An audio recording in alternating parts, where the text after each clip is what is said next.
This is the talk on how to visualize and structure your talks, which I first presented about 2.5 years ago now to a small audience. And I've done a few versions of this talk since then, and people have found it very useful. So in this talk as well, I'll show examples of people actually using this method. So hopefully it's going to help you. And it draws on various practices, including what I learned of what makes a successful TED Talk. So that's the intro page. And there we go. So broadly, this is the format of the talk. And it's geared up not only to help everybody to structure the talk, to help people going to talks, but it's got a particular slant on helping people in the neurodiverse community. I am actually on the neurodiverse committee of the BCS as well now.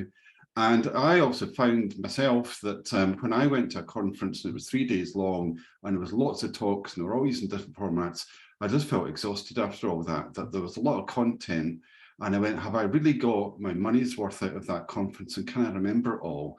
And I just felt that maybe a little bit of structure could have helped a little bit more in terms of note-taking. So I saw, I kind of felt the problem myself. And when I started to put this concept out to people, they went, well, that's really useful. That could help me too. So it's broadly in these 6 sections here. So first of all, the intro. So I've already been introduced. So my name is Craig Coburn. I am distantly related to Alistair Coburn, who wrote the Agile Manifesto, but only very distantly. My URL is there. I'm also writing a new site at unbiasedagile.com about some Agile transformation principles. And I'm available on Twitter. If you're using Twitter, use the hashtag KCanvas if you want to tweet about it, and feel free to follow the URL, connect with me afterwards if you want to learn more and follow my talks.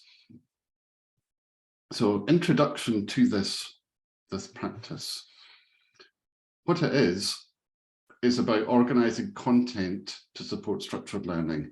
And it's a technique that kind of is related to mind maps, but is a changed format. And it's particularly useful for linear content, such as talks, such as videos, such as presentations. Because I felt that whilst mind maps were useful, they kind of missed out on that opportunity of tying it up with linear presentations. So it's not a talk on usability or PowerPoint or slide design, but I do welcome feedback, because what I want is to make the talk as accessible as possible. And I think that, for talks and conferences, sometimes we're always trying to be accessible, but we don't actually think about how to make a talk accessible, how to cater for people's different needs, learning styles, all that. And I think it's a thing that would be important to talk about a bit more, just to say, not everybody has good sight, or not everybody is neurotypical. Everybody's got different learning styles. So when we're designing talks and conferences and meetups, are we thinking enough about neurodiversity? And I'm just kind of learning myself, so don't claim to be an expert. I'm trying to be more aware of neurodiversity myself by making slides simple and unfussy. The audience for this talk is anybody who's a student or wanting to give a talk, people are trainers or speakers or coaches trying to convey information.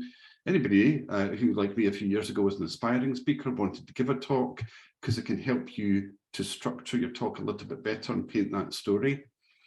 And just basically anyone else with an interest in speaking, which is maybe most of us, hopefully. Some places where you could use this method is preparing and delivering any sort of learning content. Now, watching a talk, if you're a student and you're watching a talk, you can also use this method, or a conference or a course. And also graphic facilitation, which is the art of drawing pictures during a talk to kind of represent it. Now, there's some amazing talents out there in graphic skills and drawing. I'm not one of them.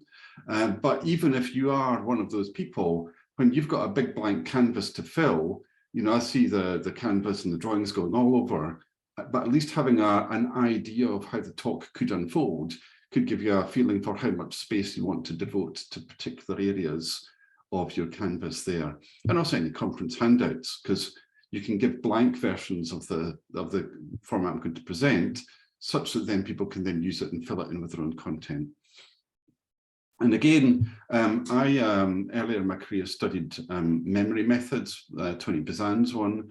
They helped me in my master's. And I believe that the skill of reading and memorizing and learning is important. And mind maps are good for that, as is this. This draws on other methods. It's not completely new, but it does draw on other methods. But particularly if you want to revise topics, study for an exam, and also if you're looking at a lot of video content. Now, clearly in the last few years, there's been a lot of meetups go online, so therefore there is more video content. And how do we process all that in an efficient way? There's, I think, a lack of tools for that. So that's the kind of intro part of it. Now, talking about the problem here, I mentioned earlier about, are we thinking enough about the inclusivity of our talks and conferences as well? As I said, especially when you go to like one that's a couple of days long, you've been to 15, 20 talks, your brain's kind of buzzing with all that content. Are they thinking enough? Because what I saw a few years ago when I went to Agile Scotland is that they set aside rooms that were quiet rooms or meeting rooms or working rooms and just chill out rooms, because they appreciated, in trying to be inclusive, that some people just wanted that quiet space to chill. And it's important to cater for all these different needs and to be inclusive so that people of all kind of backgrounds feel welcome at a conference. And also thinking about digital as well, because the digital pose challenges. We've seen people with Zoom fatigue, meeting fatigue, PowerPoint, death by PowerPoint, all this stuff. And it's just like, when we are thinking digitally, we need to think differently to consider the fact that information overload is a thing. Too many heavy PowerPoints are difficult to follow and understand. And you're just trying to think that some people obviously do prefer in person. And so how do we make it work as well as possible if it's digital? And the thing that I noticed as well and talked is, what is the structure? What is actually going to be told here? And are we guiding the listener through that talk enough?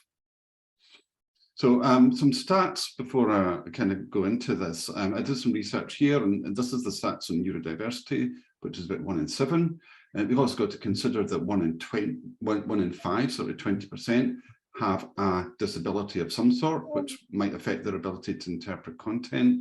And that neurodiversity can include things like ADHD, autism, dyslexia, dyspraxia, and so on. And interestingly, later in this talk, there was an example that somebody with dyspraxia saw this talk and then said that it was really useful for them, and then they implemented it. So I'll show you their example later. And this is probably the wordiest slide in the whole deck. Some stats as well and some quotes about different learning styles. US National Library of Medicine saying some people, a minority prefer an auditory learning style, and often that's the way that people angle their talks. If you see a lot of the conventional thinking on speaking, it's don't have much in your slide, have 2 or 3 bullet points. Therefore, most of the information comes through the speaker's voice, and you're listening to what the speaker is saying because the visual content is quite light.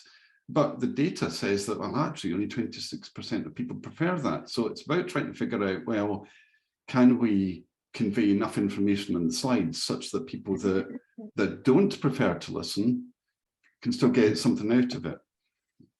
And then the second statistic is about memory techniques, which, as I said, is that a lot of people then don't remember what they've just listened to. Now, I'm not going to test you on that afterwards, that statistic, but I'll just put that out there to say that, this is the data, right? We're spending a lot of time on training and learning and conferences, and even just moving that dial a little bit would be a useful thing. This is a quote from TED. They do a guide on how to do a TED Talk. And one of their tips is to tell a story. And we see even TED Talks, I mean, they interestingly are like, I think 80 minutes maximum, because they appreciate that after that, people stop learning and remembering. But their key thing is, what is the story you're trying to tell? How does it relate to maybe your experience? What did you learn? How does that affect the listener, the reader? And they talk about this through line. And again, that was something that I found was missing from mind maps. So, quote from Ted about how to give an unforgettable speech and presentation. And also in history, there are other examples. There's the Aboriginal Australians use a technique that is improved in the Mind Palace, which is more related to visiting a place, telling a story. And this tradition of passing down stories, poems, oral history. There are people that are just amazing at this and can tell stories for hours and remember this in great detail. And in my own country in Scotland, this tradition also exists, and some people are just amazingly good at it, whereas I struggle to remember the first 2 lines of a song, right? So, there are people who have done techniques like this and found it to be more useful. The Aboriginal technique about a story was actually 3 times more effective when given to a control group, remembering a whole list. So this kind of positioning the story element helps people to kind of maybe relate to it a little bit more and also to remember it. And that's the reference there if you want to follow that up and read a little bit more. Some techniques that are out there already. This is the McKinsey pyramid, which is a bit of a hierarchy. And it's trying to present an idea and assuming it breaks down in this particular way. And the first time I gave this talk, somebody said, oh, this is a big improvement in the McKinsey pyramid. So it's just a question of what works for them. I'm just trying to move my window around a little bit there. And yeah, mind maps, they're very popular. I think Tony Buzan popularized them in the early 70s. Loads of people use them. But really, they're an image at the center and then things fanning out like branches. It's just a hierarchy rolled up, so that all the hierarchy rolls around the central theme. But neither of these are very related to time, or what I call their multi-connected knowledge graphs, in the sense of, as a mind map, it's really just branches. It branches, it branches, it branches. But what you can't show is multiple connections going to multiple connections in the same way that actually knowledge works. If you think about Wikipedia and the multiple links going in multiple directions of multiple pages, that's a bit more like how we relate to knowledge. It's about the connections that matter. Now, the sad thing here is that actually learning does take effort. This isn't a quick win, and the more you put into it, like I learned with Tony Buzan's techniques, the more you get out of it. There isn't a magic bullet, I'm afraid, but there are 3 parts to this. One is the intrinsic load, which is the difficulty of the subject. One is the extraneous load, which I'm trying to minimize, which is how is this talk presented? Is it presented in an accessible or an inaccessible way? And the third is the germane load, which is the amount of effort you put in that actually makes you learn. And this is how mind maps work, because by putting in the effort to create the image or to create the picture, that effort is what helps you to learn and also to remember. So these are the 3 parts of learning, and that's the data behind this. And also the American Psychology Association says, if you do work to process your notes, that will help you. Sitting there just looking and listening, well, you'll get something out of it, but you won't remember as much. A few other practices are out there. Concept maps, which were the forerunner. I'll give you some pictures to show you what these look like in a minute. They were the forerunners before mind maps. Mind maps themselves, visual facilitation, which I've touched on already, which is drawing pictures, and also Cornell notes, which interestingly were my main inspiration here, and they've been out for a while. And you can see here that they've got keywords on the left and the actual notes on the right, and the summary at the bottom. So therefore you can scan a lot of text quickly by going down the keywords, finding what's relevant to go to the text, and also you've got a summary. So if you wanted, you could just scan the summaries. And this slightly more structured format has been around for a while. So what I did was more or less adapted this for the digital age. So these are concept maps. They're just basically things relating to things. You can organize them however you want. And I say this was the thing that got adapted to become a mind map. but you can also see from it it doesn't relate to time.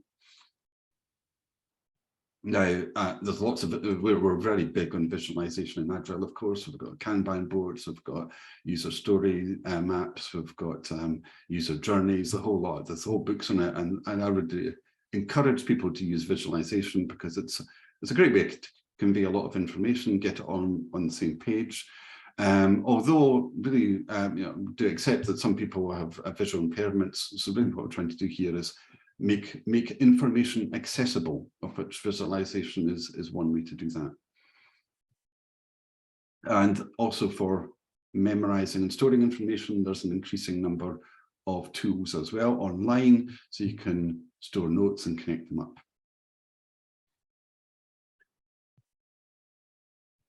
So the backstory of this canvas here is that, as I said, 3 years ago, I did my first talk, which wasn't this one, but I'm about to reference it to show you how it works. This is me reverse engineering a talk I'd already done and how to visualize it without needing any artistic skills. Now, this was my first talk, and it was at a conference where I couldn't overrun because then it'd be very unpopular and people wouldn't get their lunch. And there was a lot in it, and it was quite a lot of new concepts as well. So I was careful of not overloading people too much and trying to introduce concepts at the right pace with the right level, but also finishing on time. There's a few challenges there. Now you can see that talk at the links below, but it was about Brexit, it was about Cynefin, it was about Wortley mapping, it was about a new visualization problem. There's a lot of new content there, and I didn't want to lose the reader. But when I looked at the topics I was proposing to cover, there was a lot going on there. And I was kind of worried about cognitive load, too much there. How do I make this really work? So I wrote down some of these topics afterwards to get a bit of a feel for what I'm going to say and how I'm going to say it. So this was about a year after I did that talk. I then came up with this format. So this is me kind of reverse engineering it. And this shows the order in which I spoke about these. Sort of meanders across the page in a bit of a wandery line, but like a roadmap sort of concept. But then when I noticed this, I noticed there was a structure. And here's the structure starting to come out now, and these are the colours. And when I did this the first time around, I then noticed that the talk didn't flow properly, because the next stage there was to then label the parts of the talk. And when I did that, I noticed, well, that's not actually in the right place. So I move that slide there. This might connect up a little bit better. And then it flows a little bit more. So by finding the key sections of the talk and then slotting things into sections, it just seemed to be a more natural way to kind of order that talk. So it then caused me to readjust some of the slides, drop some, add some, move them around by having the structure. But then with that structure, I then simplified it to say, that's the structure. So the initial content was just a marker to get going here. So that is how that talk flowed. Not what I was going to talk about, but actually the framework for the talk, if you like. And if you're designing a talk, you can maybe design the framework and then put content in it. But the next step here was to say, well, I don't want to spend, well, I've got, what, 6 topics here. I'm not going to spend a sixth of the talk doing the intro and miss out on spending enough talk on explaining the proposal. That's how I want the talk to go in terms of devoting the right amount of time to the right thing. The intros will be short, but the meat of the talk, good 2/3 of it anyway, will be about the proposal itself and how to use it. Bookended by the 2 parts. Now, this is sometimes called the News at 10 format, which is tell them what you're going to tell them, and then tell them what you've told them. But it's that sort of format, basically. Now, and then taking this, I then made it a canvas. So you can add your own content and notes, and then I annotate that. So now you've got a blank canvas, which is your content, key points at the top, and time left to right. And this is referring back to my Cornell notes. That's Cornell notes on its side with a few extra bits added. So it's not a brand new format, it's just an existing format that's been used for decades and adapted for the digital age. Now, when I give that talk and I've done the intro, I then show them the intro that I've just given them. And people go, that was useful. You've just summarized that section of the talk. So they get the intro, and then they get the problem statement I was talking about and the summary of that. And then they get the proposed solution and the summary of that as the talk is progressing. So these come up like about every 5 or 10 minutes. At each part of the talk, there's then a visual cue as to where you're at in the talk, what's covered, and reminding people of the content that they've just seen. And then I show them how to use the proposal, then I give them a recap, and then when I finish, that's the full page. But then you link it up, right? So this is what I'm saying, is that knowledge isn't linear, and you can see you can just make the connections in your own way, how you see fit, with a summary across the top, and then you can look at that as your memory. So it's kind of like a mind map made linear, spaces for the content that you want, and summary and key points. Now, as a speaker, I could then give that out to people, or I could give them maybe just the key points and they fill in the blanks, or I could just give them the blank, but the structure at the bottom. There's lots of options there to assist people going to talks to take notes in line with the structure of the talk, rather than just linear list and then trying to have to wade through it later on. And if you wanted, you could just tick the bits that you understand and you can go back and do that. But the other advantages of this is when you make a video and you use those color codes, the color codes come up on YouTube. So then you can put a timestamp in that point to then go to that point and then revise that point. So you can quickly find the bits in the videos to get to that bit and see that bit again, especially if you're using it for training or you want to just recap that. It's quite time consuming to sit through hours and hours and whatever of videos without being able to get to the content quickly. You can bookmark it by finding the bookmarks quickly. So this is my talk now videoed, and that's me showing you how to get the bookmarks so you can get back to it quickly. Now, some actual examples of this, templates and examples. This is just the blank format. Take that away, use it as you wish. But the format that I did there with the 6 sections, obviously every talk is unique. Not every talk will have 6 sections. But here is an example of when I first gave this a couple of years ago to a small number of coaches. Somebody decided, well, that's really good. And there's adventures with Agile using it in one of their talks. And that, that's basically about, I think it's an Agile transformation. But you can see, like, here's Simon and Wolfgang, case studies of Agile transformations. You can see the gist of what it's about across the top. And then you can explore the detail and go, oh, that looks interesting. And then go and watch the video. And the color codes at the bottom are then pointing to the sections in the video. So it's kind of giving you that quick and easy access in. Here's another example. I gave this talk at a conference. It was Agile Tour London. And somebody with dyspraxia felt that this better aligned to their learning style. They were trying to explain, give a talk on why they were changing the topic of their PhD. And they've used this, they've annotated with a few pictures as well, a picture of an elephant as well, and just making the connections in a way that works for them. Whereas with a mind map, you're limited to more or less branches format. So yeah, again, they gave an introduction of themselves. They explained why they wanted to change the topic. They justified that, and then they took questions afterwards. But there's all this content supporting that, and they found this very useful and much more in line with how their brain works. And say, I don't have dyspraxia, and I'm always interested in how people in the neurodiverse community work and think and what works for them. So this is just an additional tool. I'm not trying to put mind maps out of business. It's about extra tools and choose the ones that work. But back to TED again. Now, when I took this extract from the book, I think he still is. So Ken Robinson has the most viewed TED talks, and obviously the bar to get into TED is quite high. And he says his talks just follow this kind of storyline pattern as well, which is introduction, what will be covered, why it matters, concepts, implications, and conclusion. So he also has a story type format to his talks, and with tens of millions of views, I guess he must be doing something right, because there's so many TED Talks out there talking about important things. Maybe that's a point to pay attention to. So his format, as I quoted from that TED book, that's his format. And he at the time that I took those notes, he had 90 million TED views. Now, that's his format. So if you were to ever go to one of his talks, you could take that format in 5 stages.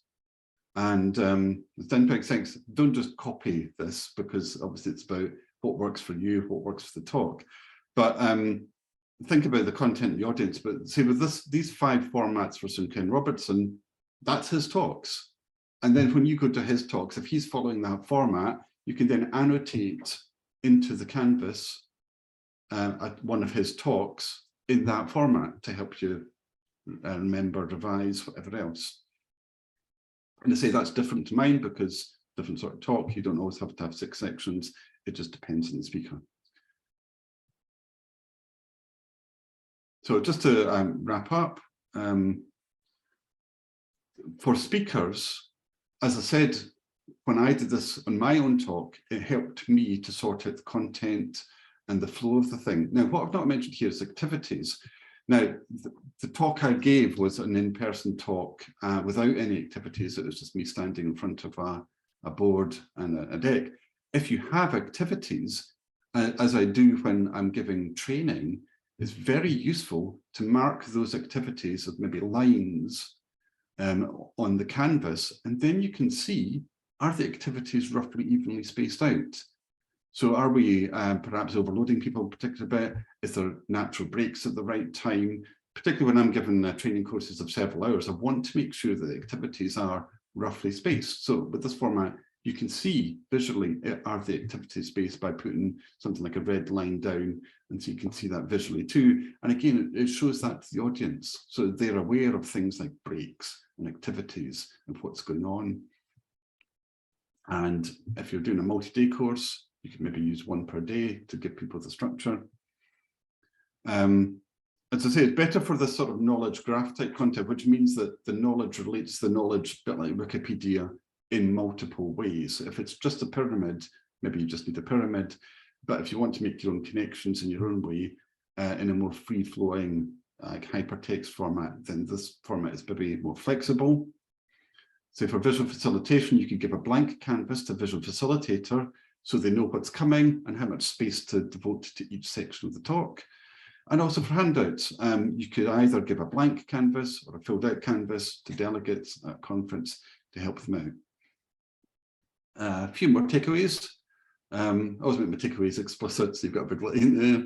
People wonder what they are. So because this is column format, you could use a Kanban tool for the content. You're not going to have a Kanban board, but you can have like swim lane for the summary and the cards underneath. That could work. And to say the structure for the delegates to take notes and recap. And also the color codes, as I pointed out, can help you find things quickly in videos. But there's nothing to stop you taking pictures and drawings if you want, if that works for you, draw away. I just found that when I was drawing, it was taking too much cognitive load and I was paying more attention to the drawing and less to the talk. But again, everybody's different. And if drawings work for you, then there's nothing to stop you. And of course, as you've seen here, I color coded the start and zoomed in and out. So again, PowerPoint also embodies this kind of a concept of a structure that's called PowerPoint Zoom, where the deck zooms in and out. If you want to read a little bit more about this, there's a really several good talks on TED about how to avoid death by PowerPoint.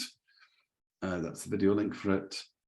And particularly if you want to explore about neurodiversity, there's some good talks here, as well as thinking. I mean, people give me feedback on the first talk of too many fonts, too many colors. So I've used a standard font that's more accessible. I've kept the font big. There's lots of tips here in this particular link for just how to make presentations more accessible. And also just language, that I don't use jargon. Make links obvious. Here I'm using the standard. A link is blue with an underline. Use clear language. Keep it simple, even if it's a complicated topic. Try to avoid analogies. Try to avoid metaphors. Just try and use as simple language as possible to help people, because not everybody's got English as their first language, and the simpler it is, the easier it is. And maybe, I mean, I kind of wedded to PowerPoint, but there are better tools out there as well. Few more further reading tools on just mapping and talks. The app at the bottom is very useful for talk timings. I've used that a little bit, and it kind of runs a visual tracker on the side against talk topics to help you on track. But it's been very interesting with this particular topic, because here's just 2 examples of praise, and unusually the feedback has been very interesting. When I do this and do it interactively, the amount of people want to go off and just use it and give me feedback that has helped for them is really interesting. Here's a couple of people that have tried that. And basically, thank you. Oh, and just one more thing before I finish. That's this talk that you've just sat through. So the other thing that I do is any Q&A, which we're about to go into, you've now got the talk in front of you, so it prompts people and what we've just covered, helps them to remember. And if there's anything on there that you've got a question about, then feel free to ask me.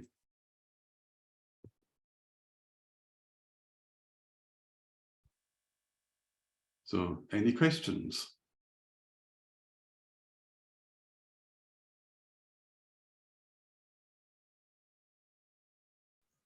So, yeah, we're waiting for questions. And thanks, Craig, for a very interesting presentation. So you can write questions and comments in chat section, or just say in microphone. So, yeah. Yeah, so I would ask, is there a maximum to the number or to the amount of content that you put in there? Like, what is how fine granular do you do it to keep a good? Well, I suppose it's enough to be useful, right? I mean, I've tried to keep it to a page here, and just like highlights. So a bit like a sort of mind map. If it's too much, it might get a bit too busy. I would say, I put like about 10 topics in the middle section there, because it's bigger, but it's really just about what's important to you. I would start maybe with the key points in the summary, and then say what are the key things under that work.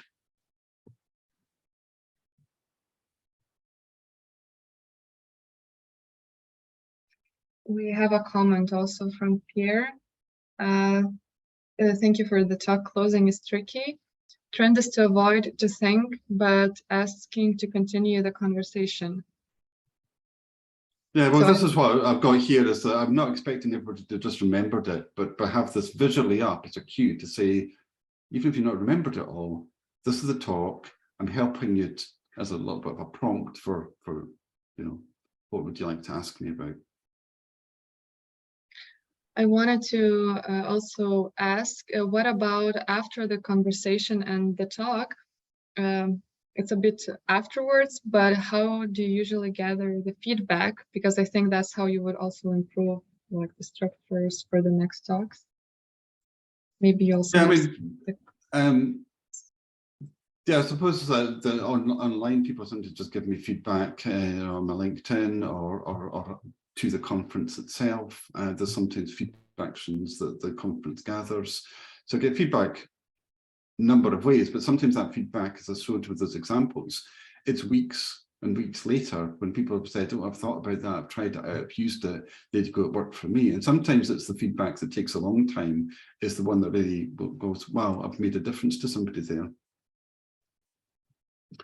Somebody says that, how do you start the preparation talk from a Canvas idea collection or something else? Well, when I was given my first talk, I had a bit of a sense of the thing, looking at TED Talks and saying, well, there's a bit of flow going on here.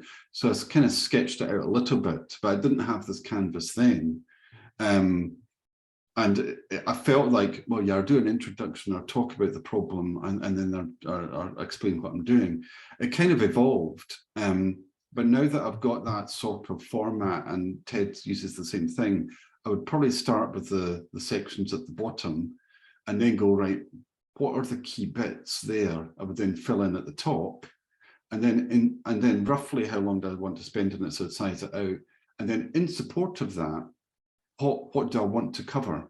And of course, you would then see maybe if they're trying to cover too much. So it kind of layers up bit by bit. I mean, I'm also thinking about writing a book in this, and it's the same sort of thing, isn't it? It's like maybe what would be the flow of the chapters? What would be the key summary points from the chapter? You could write that first and work backwards to say what's the content of the chapter. So it might be more like chapter headings across the top. But you want to see how the knowledge builds chapter by chapter. So people maybe get like training from the back of the room. They get explained the concept, shown the concept, how to use the concept, examples of it. So it's that kind of learning journey. Also, we have a question from Agendashift. Is there a better way to figure out the format of your speech? Is it best done via doing, or do you use something extra to think through a flow? Is it best used via, what was the question? Best used via video link. Pierre just says as well at the bottom, I use your template all the time. So thanks, Pierre. So this has been geared up particularly more for the digital era, you know, online talks, but to say there's nothing to stop you printing off a blank canvas and then just taking notes on that at an in-person event. So as I say, it helps both attendees to take notes, but it also helps the trainer to kind of either structure the talk or to show, as I did, how the talk is evolving, to give visual cues for this is where we're at in the talk and this is what's coming next. Because again, the more you kind of help people in that journey, the less worried they are about what's going on here. I'm not quite sure what's happening. Hi, Greg. Hi. Just to follow up on that question, it was more of a question before the talk. Yeah. How do you figure out how you're going to present everything like in this structure? Is there a better way than, you know, just presenting once and then reviewing what went well, what didn't go well, or is there something extra that you do before the talk that could be something? Well, before the talk, it's going to depend on very much on the type of talk. It might not be that sort of thing about explaining a new concept, but the more I can make it a story. So in terms of that story, how do I want the story to unfold? That would then gear me to what the framework is. And then within that story, what are the key messages? So it's kind of like I'm playing around with the canvas a little bit to get going, but I kind of wanted to have those sections so that I'm aware of what I'm trying to explain to the attendees. Yeah, thanks. Do you have a link to your Trello board there, Pierre, that you can put in the chat if it's open? Is it like a private thing you want to share, or to everyone listening? No, I'm just thinking about need to clean the content. No, right, okay. But yeah, I mean, as I say, as Pierre's used there, I've just found that out, but as I say, it is compatible with a Kanban tool because you see the column format and you can lay out your Kanban board in that way. What I've done here is a bit like Post-its. So if you had a whiteboard at home and wanted to do it Post-its, you could, but my PowerPoint skills are not the best, but you could use any sort of format for the notes or kind of just a general sketching tool even.